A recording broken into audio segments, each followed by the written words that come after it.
Ассалаумағалейкум қазақ елі. Еуразия бірінші арнасында басты жаңалықтар, ақпараттардың айтаманы ғалым кәлмен. Әуел әлқисасынан бастайын. Шардарадан шу шықты. Білім бөліміндегілер 4 миллиардқа жоқ теңгенің туталақайын шығарған. Басшылар мен бухгалтерлер әруақтарға айлық төлеп, қалғанын қалағанынша қалтасына басыпты. Утилиалым мен арпалысып жүргенде енді шетелден мүлде көлік әкелуге тыйым салмақшы. Бұны бір емес, бірнеше министрлік пысықтап жатыр. Бұл әлдегімдердің күйін күйттеу емес пе? Мектепке дейінгі мекемелер тек лицензиямен жұмыс істеуі мүмкін. Өйткені балабақша емес, баланақша деп қарайтындар көбейіп, садикті кім көрінген ашып жатыр. Көшелерге арнайы камералар орнатылды. Ол түріңізді көрсе болды, сізді бірден танып, барлық дерегіңізді жинап отырады. Жеке ақпараттарды жатқа білетін жүйе не үшін керек?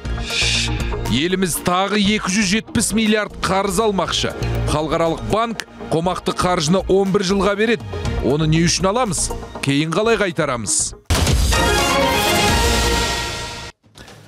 Қылмыс жасап, қуыс-қуыста тығылып жүргендерді енді камералар ұстап береді. Бұрын тек фантастикалық фильмдерден көретін инновация біздің елімізге де жетті. Іздеуде жүргендердің бет-әлпеті бейнебақылау объективіне түссе болды. Бірден құқық қорғау органдарына белгі береді. Жасанды интеллектінің көмегімен жасалған жүйе тек адамдарды емес, қоғамдық орындарда ұмыт қалдырылған заттарды да тауып бере алады екен. Сондай-ақ адам қарасы көп жерлердегі оқыс жайттарды да шұғыл анықтап, жауаптыларға хабар беріп отырады.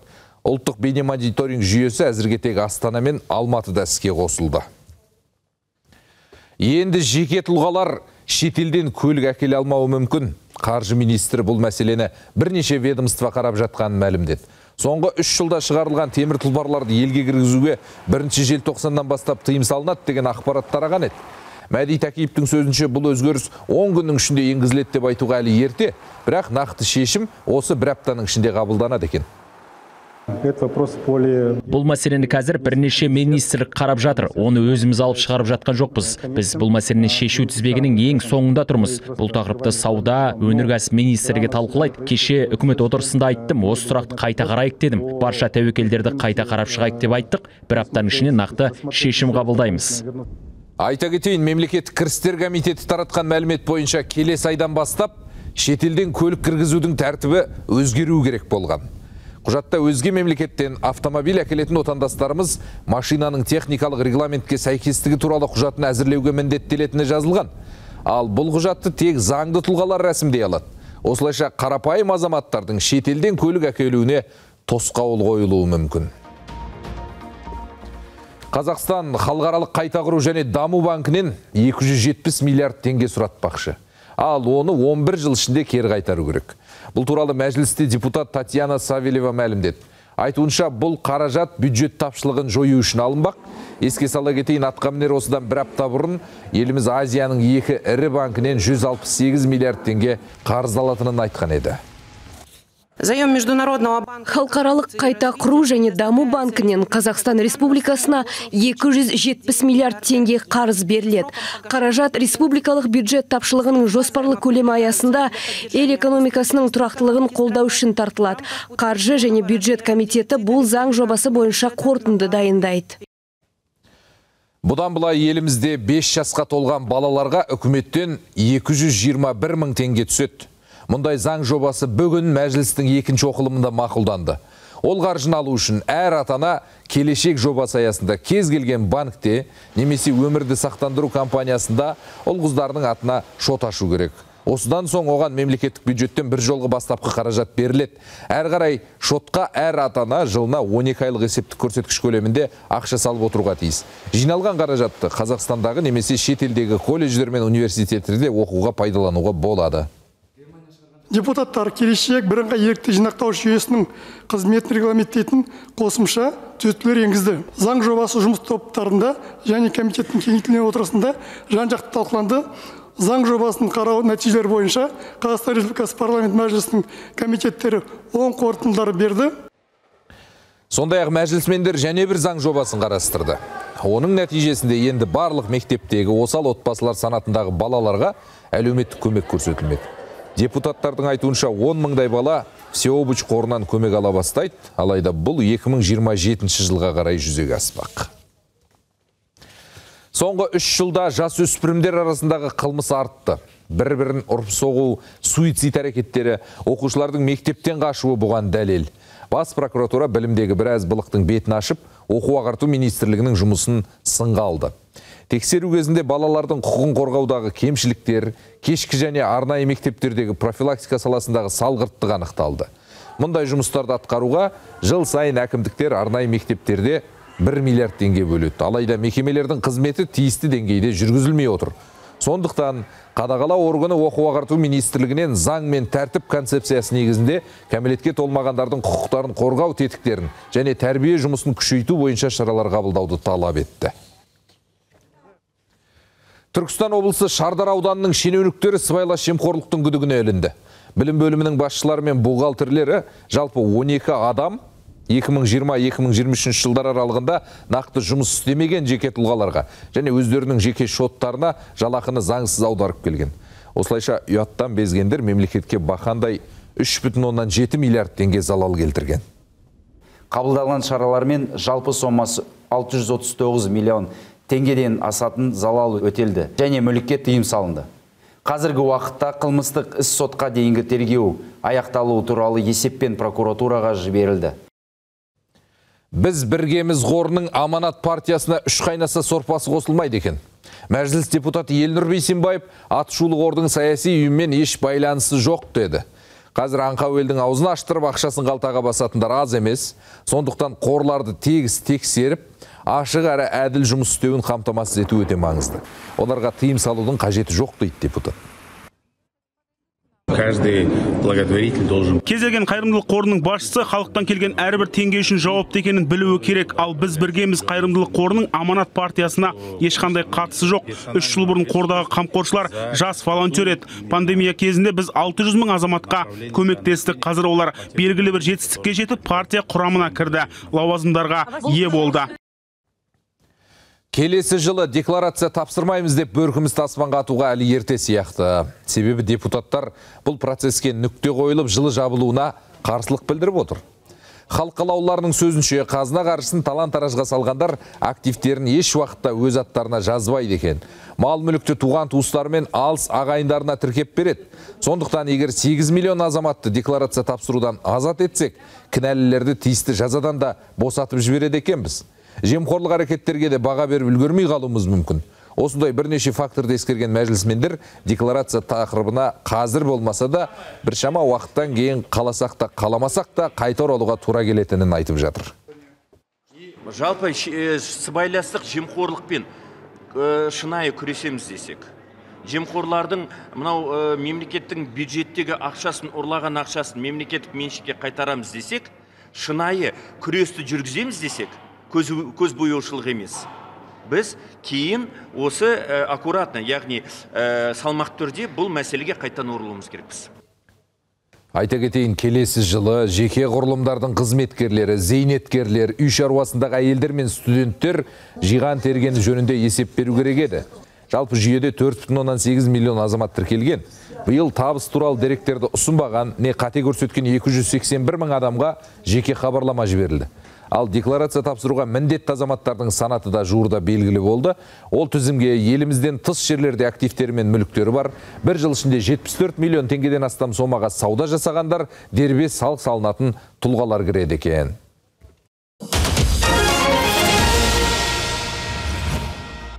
Қасым-Жомарт Тоқаевтың Еуропа елдеріне мемлекеттік сапары жалғасып жатыр. Президент Балқан түбегіндегі Сербиядан іле-шала Мажарстанға ат басын бұрды.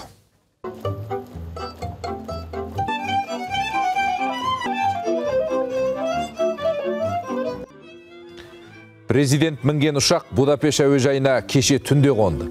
Шелектеп құйған жаңбырға қарамастан мемлекет басшысын Мажар премьері Виктор Орбанның өзі қарсы алды. Ал ресми шаралардан соң Тоқаев әріптесімен бірге даңқты Ференц Пушкаш атындағы стадионға барып, Венгрия Германия арасындағы футбол матчын тамашалады. Ғұн ұрпақтар немістермен бірде-бір есебімен тең тарқасты. Ал сапар аясында Тоқаев Венгрияның Шандор сарайына ат басын бұрды. Ол жерде Мажарстан президенті Тамаш Шуйокпен кездесті. Бірге суретке түсу рәсімінен кейін мемлекет басшысы құрметті қонақтар кітабына естелік жазба қалдырды. Қазақстан мен Өзбекстан шекарасынан өту тәртібі өзгереді. Бұдан былай екі ел азаматтарының кіріп шығуы жеңілдейтін болды. Алдағы уақытта отандастарымыз бен көршілес елдің тұрғындары паспортсыз-ақ жеке куәлігін көрсетіп өтуі мүмкін. Сондай-ақ Алашапан ағайын біздің елден бөлек Тәжікстанға да емін-еркін кіріп шығуды жоспарлап отыр. Бұл туралы Өзбекстан президенті Шавкат Мирзиёев мәлімдеді. Айта кетейін, қазір жеке куәлік бойынша жерлестеріміз Қырғызстанның шекарасынан өте алады. Доллар бағамы күн санап артып жатыр. Төл теңгенің тұрақсыздығы уақытша жағдай ма? Бұрынғы ұлттық экономика министрі Әлібек Қуантырып, валюта бағамына болжам жасады. Шенеуніктің пікірінше, жағдайды нарықтың өзі реттейді, алаңдауға еш негіз жоқ. Я уже раньше комментировал такое. Менің ойымша доллардың өсуі уақытша жағдай. Бұрын біреулер $1 600 теңге болады деп болжаған еді, бірақ өзіміз көріп отырғандай, ондай жағдай орын алған жоқ. Демек, қазіргі валютаның құбылуына қобалжуға еш негіз жоқ. Теңге тұрақты валюта, эмоцияға берілмей, бәріміз Қазақстанның игілігі үшін жұмыс істеуіміз қажет. Естеріңізге сала кетейін, кеше Қазақстандағы ақша айырбастау орындарында доллар құны 500 теңгеден асып кетті. Тегіміз түркі, түлігіміз жылқы дейміз, бірақ ғалымдарымыз олимпиадада елді аузына қаратып, ғасыр жылқысы атанған абсент, сусыз 100 шақырым жерді жүріп өтетін әйгілі адай жылқысы, қуаңшылыққа, ыстыққа, суыққа бірдей төзімді мұғалжар жылқысы, өзіміздің жабы дегендердің жоғалудың азақ алдында тұрғанын айтады. Біз осы қазір жануарға тек соғым деп қарап жүрген жоқпыз ба? Қазақ жылқысының тұқымын сақтап көбейту керектігін біздің ғалымдар біраздан айтып жүр. Мұны мемлекет басшысы құптап арнайы заң қабылдады. Сосын үкіметке жылқы шаруашылығы институтын құруды тапсырды. Осы орайда ұлттық аграрлық ғылыми білім беру орталығының Ақтөбе филиалы базасында жылқы шаруашылығы институты құрылып жатқанын атап өткім келеді. Ауыл шаруашылығы министрлігі институттың биыл толыққанды жұмыс істеу үшін қажетті рәсімдердің барлығын осы жылдың соңына дейін аяқтасын. Асыл тұқымды мал басын көбейтуге енді ғалымдар атсалысып, ғылыми тұрғыдан зерттейді екен дегенді естіп, шаруалар да қуаныпты. Бақытбек Манат Ақтөбеде мұғалжар жылқысын бағып отырғандардың бірі. Бұл тұқымды алғаш рет 1998 жылы ресми мойындап патент берілді. Асыл тұқымның ембі, құланды, қожамбері деп аталатын 3 түрі кеңінен таралған. Мұғалжар тұқымымен 2010-нан бастап бері қарай 700-ден аса мұғалжар жылқысын ұстаймыз. Ет сүт бағытындағы жылқы ғой. Бұл қысы жазы жыл 12 ай далада жүреді.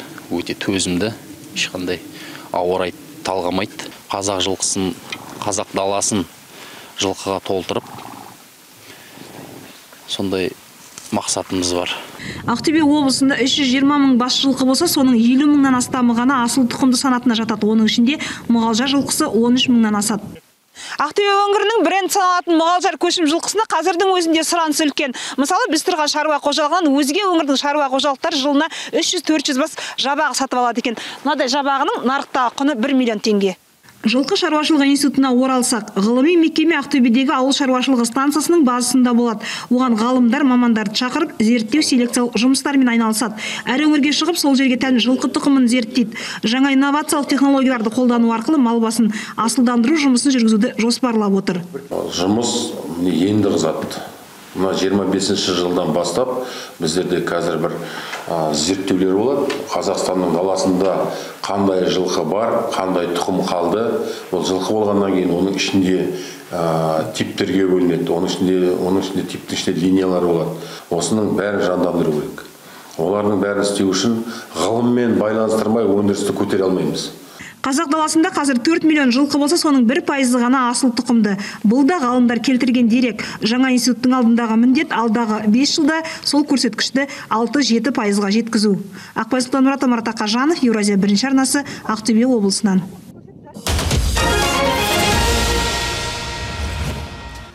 Ғасыр жобасы болады деген ұлы жібек жолы ел азаматтарының еңсесін түсіріп шетелдіктерді шаршатты. Өйткені еліміздің шұрық тесік жолдары жолаушыны жеткізбейді. Дөңгелекті дүрсілдетіп соғатын ойық-шойық асфальт, әсіресе Әулиеатадағы күйік асуында көзге күйік боп тұр. ТМД елдерін тоғыстыратын транзиттік жолдың құрылысына қыруар қаржы бөлінсе де жөнделіп бітпей-ақ қойды. Шетелдің жүргізушілері Қазақстанға келіп қиналып жатыр. Өйткені еліміздегі тас жолдардың тас талқаны шыққан. Үкімет қаржыны қабымен бөлсе де, қам жасап жатқан жан жоқ. Автожолдың бойындағы ашынған жүргізушілер осылай дейді. Мынау жолды бір ретте мына чоңқырларды оңдап берсе жақсы болмақ. Аз мына дөңгелек жарылып, жолдың шекесінде тұрам мен. Ушул жолды қачан оңдап бересіздер? 120 мың теңге тұрады бір дөңгелек. Аз мына дөңгелек кетті, тұрам шерде. Ошақ орнындай шұңқырлардан орғып өтіп, апатқа түспей аман жетудің өзі олжа. Күре жолдың бойындағы жарылған дөңгелектерден көз сүрінет, ал абайламай дамаса көліктің өзі сүрінет. Бұл жер жол аябай жаман, машиналар көп бұзылады, ДТП да көп болады ал жерде. Сондықтан тезірек шул жолды жасап қойса, мамлекет үшін да, ел үшін де жақсы болмақ. Ескі күйік асуындағы тоз-тозы шыққан тас жолды жөндеуге бюджеттен бақандай 7,5 миллиард теңге бөлінген, алайда құрылысы басталмай жатып тоқтап қалыпты. Жауаптылар мәселе ақшада емес, адамда дейді. Жол төсейтін жұмысшылар жетіспей, техникасы болмай, құрылысы тұралаған. Жоба кешігіп тұр ғой, қазірді кешігіп тұр ғой. Бұл мердігермен келісімшарт бұзылды. Енді конкурс рәсімдері жүргізіледі.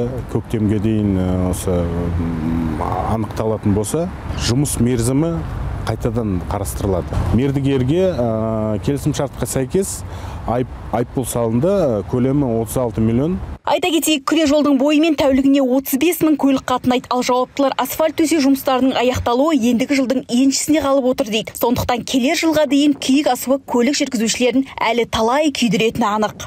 Ұлданы Жұбай, Еуразия бірінші арнасы, Жамбыл облысынан.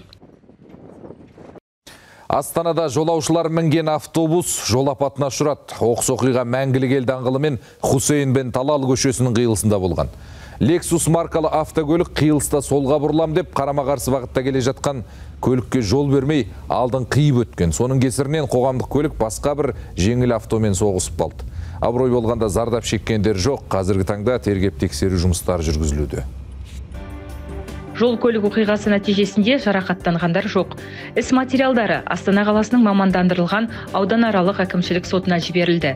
Полиция департаменті жүргізушілерге жол қозғалысы ережелерін қатаң сақтауды ескертеді.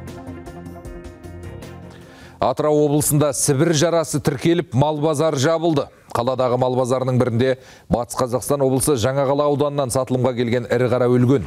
Сауда орнының басшылығы дереу ветеринария қызметіне хабарласып, малдың өлексесінен сынама алдырыпты. Сөйтіп, сараптама қорытындысы бойынша сиырдың жұқпалы аурудан өлгені анықталған. Қазір мал базар өз жұмысын тоқтатып тұр, ал ондағы 4 түлікке түгел вакцина салынып, малмен айналысатындар оқшауланған. Қазір өзге де базарлармен мал сою орындар жаппай тексеріліп жатыр. Батыс Қазақстан облысы Жаңақала ауданы Жаңақазған ауылынан келген. Келген малдың ішінен бір бас ауырып өлді. Соны біз Сібір жарасына күдіктеніп, сынама алынып тапсырылды. Сынаманың қорытындысы бүгін шықты. Соған байланысты қала әкіміне ұсыныс берілді. Базар тоқтату жөнінде бүгін таңда әкімнің шешімі шықты. Теміртаулықтардың төзімі бітті. 3 жылдан бері табиғи газға қол жеткізе алмай келе жатқан тұрғындар биыл да көгілдір отынсыз қаламыз деп отыр. Қараша осыдан 2 жыл бұрын несиеге жаппай газ қазандығын орнатқан. Оның әрқайсысы 1 миллион теңгенің төңірегінде. Бұдан бөлек қалтасынан қаражат шығарып, газ құбырын үйлеріне дейін тартқызыпты. Алайда әлі баспанасында көмір және ағаш жағып отыр. Рассчитано, по-моему, на 5 лет. Менің ойымша бұл қазандықтар тек 5 жылға жарамды. Содан кейін оларды қайта ауыстыру керек болады. Оның 3 жылы өтіп, тек 1-2 жылы ғана қалды. Ал газдың қашан берілетіні белгісіз. Белгілі болғандай мердігер компания құрылыс жұмыстарын уақытылы аяқтамаған үшін әкімдік оны сотқа берді. Қазір даулы мәселеге қатысты процесс өтіп жатыр. Егер сот рұқсат бермесе, көгілдір отын тек 2025 жылы қосылады. Соттың шешімі шыққаннан кейін өзіміз ойлап отырмыз, үкім шыққаннан осы біз соттың решениесі толықтай қабылдау керек деп шығатын болса, 20-шы қарашада жоспарда енді сол желтоқсан айында қабылдау керек деген ойдамыз. Сыр өңірінің бюджеті 2 есе артып, әлеуметтік экономикалық дамуында өсім қалыптасты. Бұл туралы облыс әкімі орталық коммуникациялар қызметінің Қызылордада өткен көшпелі брифингінде хабарлапты. Үкіметтің қолдауының арқасында аймақтың бюджеті биыл 744 миллиард теңгеге жеткен, оның жартысынан астам әлеуметтік салаларға бағытталған. Атап айтсақ, өңдеу өнеркәсібі, ауыл шаруашылығы және құрылыс жұмыстарының көлемінде өсім бар. Сырдарияның сол жағалауынан салынған автовокзал, қан орталығы, оқушылар сарайы ел игілігіне берілді. Ал ауылдық жерлерде мемлекеттік бағдарламаларда өз деңгейінде атқарылып келеді. Президентіміздің бастамасымен қолға алынған ауыл аманаты жобасы аясында Өткен жылы 3 миллиард теңгеге 406 жоба жүзеге асты. 713 жұмыс орындары ашылды.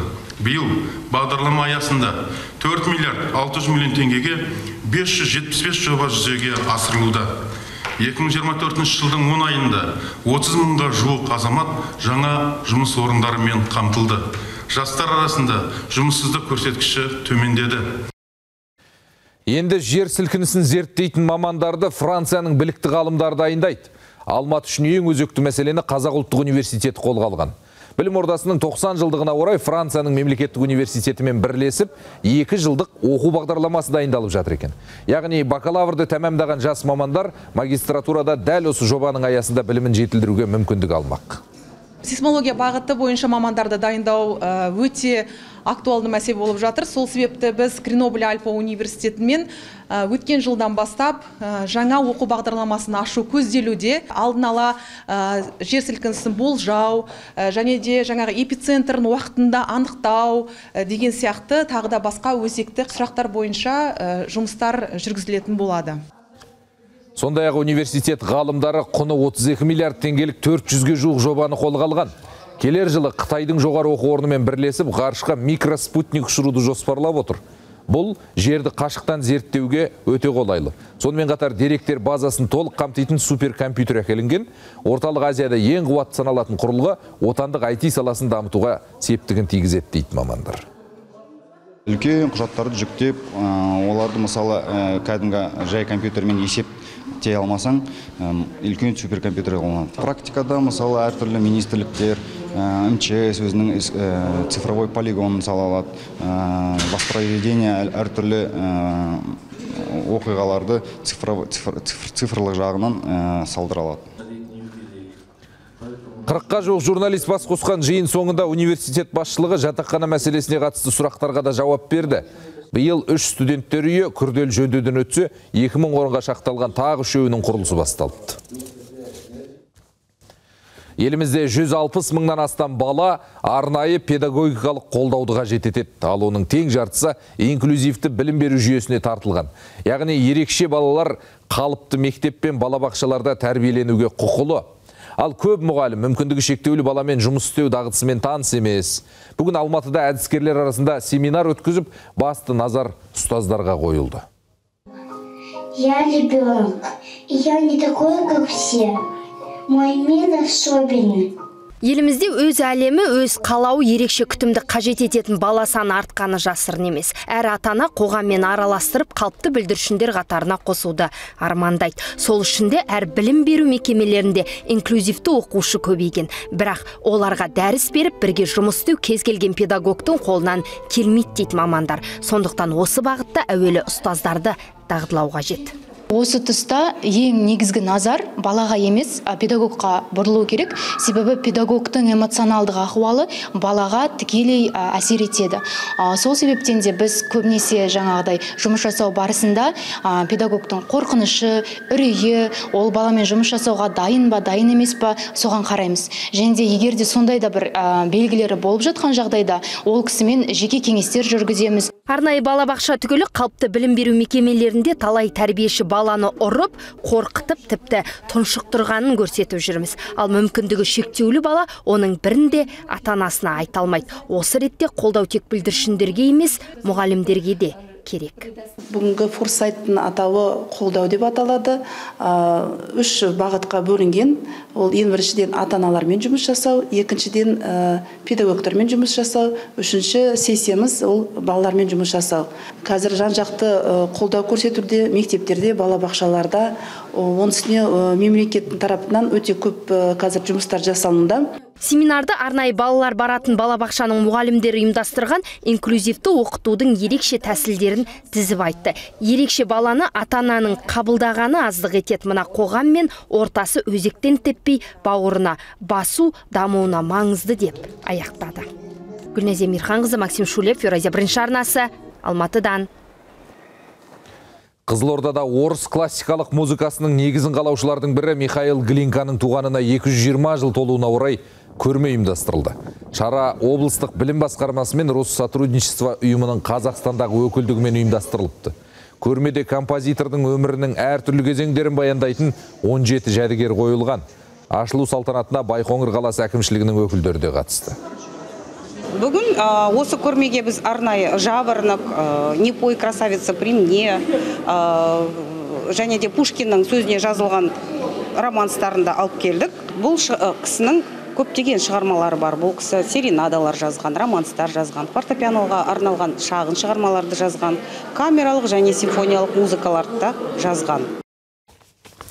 Бүгінге осы құрметті көрермендер. Арнамыздан алыстап, жаңалықтардан қалысқап жүрмеңіздер.